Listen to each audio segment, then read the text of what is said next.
And then we have stage 4, the micro operation queue stage. Its goal is to organize micro-ops for execution. Decoded micro-ops enter a micro-op queue to smooth instruction flow into the execution pipeline. This buffer absorbs decoding stalls caused by cache misses or complex instruction handling. So when we say the buffer absorbs decoding stalls, we are referring to the micro-ops queue's ability to maintain instruction flow by stockpiling micro-ops ahead of time. Decoding stalls happen when the CPU temporarily cannot supply new micro-ops, like due to a cache miss or complex instruction set decoding. The micro-op queue mitigates these stalls by feeding already decoded micro-ops to the execution units, so the CPU can continue working instead of idling during the stall. So the buffer absorbs decoding stalls by preloading micro-ops ahead of time decoding. Modern CPUs pre-decode instructions and store the resulting micro-ops in the micro-op queue before they're needed.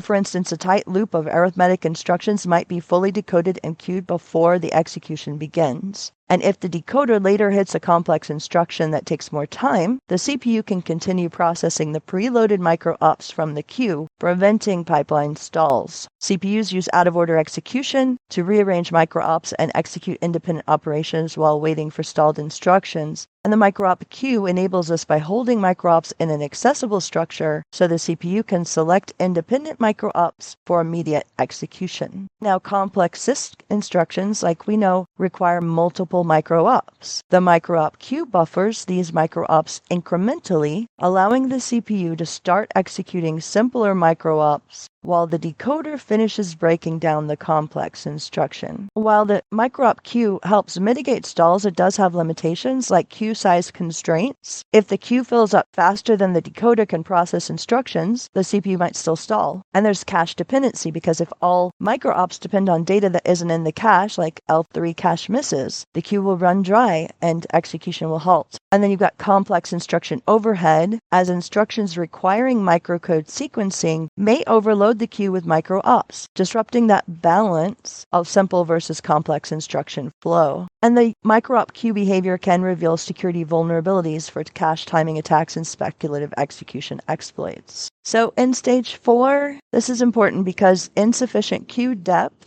can lead to pipeline bubbles or execution stalls. And modern CPUs use out-of-order execution to minimize these stalls. So side channel attacks like Spectre target micro-op behaviors by influencing speculative execution, and perf tools and sysmon logs can reveal this unusual micro-op queue activity. Now we have the typically final stage, which is the instruction dispatch stage. This sends micro-ops to execution units. The CPU dispatches micro-ops to available execution units, and if units are busy, micro-ops waits in a reorder buffer until the resources fill up. So execution units are specialized CPU components designed to perform specific operations such as arithmetic calculations, logical comparisons, memory loads and stores, and floating point computations. These units execute the micro-operations dispatched by the CPU, ensuring instructions are carried out correctly and efficiently. Execution units are these functional workers inside the CPU. Each unit is responsible for executing those specific types of operations, similar to different tools on an assembly line, each built for a particular task. The CPU dispatches micro-ops to these units based on instruction type and availability. We have common execution unit types, which is ALUs, arithmetic logic units, FPUs, floating point units, load store units. These manage memory interactions, including loads from RAM and cache and writes to memory. We have branch